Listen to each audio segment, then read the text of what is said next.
ہمارا محلہ ہے تو اس کو صاف رکھنے کی تلقین کی گئی ہے۔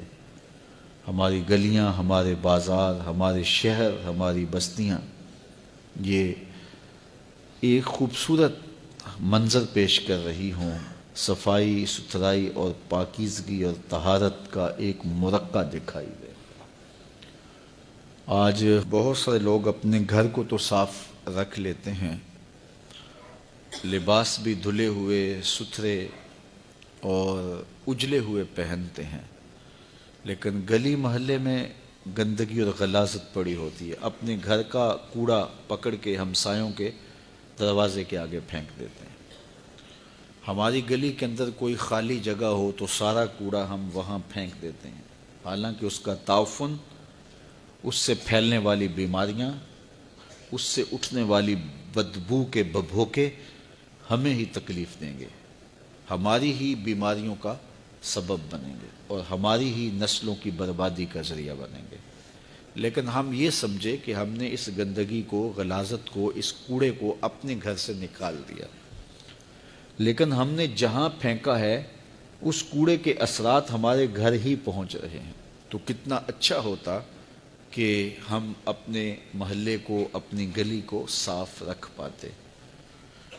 آج ہم دنیا پہ جاتے ہیں، پوری دنیا کو دیکھتے ہیں، تو انہوں نے اپنے محلوں کو، اپنے شہروں کو، اپنی بستیوں کو، حتیٰ کہ اپنے جنگلوں کو بھی اتنا صاف رکھا ہوا ہے کہ جس طرح ایک سگڑ بھی اپنے گھر کو صاف ستھرا رکھتی ہے تو رشک آتا ہے۔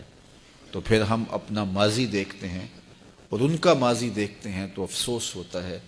ایک زمانہ تھا کہ یہ صفائی اور ستھرائی مسلمانوں کا شعار تھا، اور ہمارے محلے، ہماری بستیاں، ہمارے شہر صاف ستھرے بھی ہوتے تھے اور پاکیزہ بھی ہوتے تھے۔ جب بغداد عروس البلاد کہلاتا تھا، لندن کی گلیوں کے اندر کیچڑ تھا اور پیرس کے اندر سوائے اندھیرے کے اور کچھ نہیں تھا۔ یہ ہماری تاریخ ہے۔ جب یورپ غسل کرنے سے آشنا نہیں تھا، ہم نے مسجد کرتبہ کے آس پاس 10,000 حمام بنائے تھے۔ آج بھی جو لوگ وہاں جاتے ہیں وہ دیکھتے ہیں اس کے باقیات آثار کے طور پہ انہوں نے چھوڑے ہوئے ہیں۔ جب لندن شہر کے لوگ اپنے گھر کے سامنے پاخانہ کر دیا کرتے تھے، ایک وہ تھا وقت، اور آج ہمارے شہروں میں، ہماری بستیوں میں، ہماری گلیوں میں کوڑے کے ڈھیر پڑے ہوئے ہیں۔ اور ان کے شہر اور ان کی گلیاں دیکھیں کہ اگر کوئی بندہ اپنا کتا گھمانے کے لیے بھی باہر نکلتا ہے تو ساتھ تھیلی رکھتا ہے کہ اگر کتے نے پاخانہ کر دیا تو وہ تھیلی میں ڈال کر کے ڈسٹ بین میں ڈالوں گا، میرے ملک کے پارک بھی گندے نہ ہوں۔ آج وہ یہاں تک صاف اور ستھرے ہو گئے اور ہم اتنے گندے ہو گئے کہ اپنے گھر کا کوڑا اپنے ہی گھر کے باہر پھینک کر کے ہم سمجھتے ہیں کہ ہم نے اپنے گھر کو صاف کر لیا۔ کیا یہ گلی میرا گھر نہیں ہے؟ کیا یہ محلہ میرا گھر نہیں ہے؟ کیا یہ وطن میرا گھر نہیں ہے؟ ہم اتنے خود غرض ہو گئے ہیں کہ ہم نے ہمسائے کے گھر کے آگے گندگی پھینک کر کے سمجھ لیا کہ میں نے اپنا گھر صاف کر لیا اور ہمسائے کے گھر کو اپنا گھر نہ سمجھا۔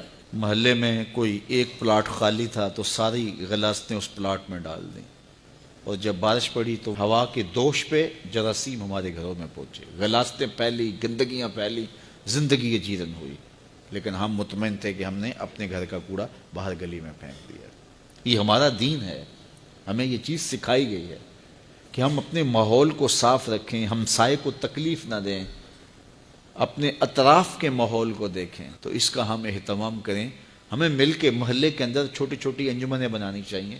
8 دن کے بعد چھٹی ہوتی ہے تو ہم نالیاں صاف کر لیں، گلیاں صاف کر لیں، اس سے ہمارے گھر صاف ہوں گے، ماحول میں پاکیزگی ہوگی تو خیالوں میں طہارت آئے گی، ہماری صحت پر اس کے اچھے اثرات مرتب ہوں گے۔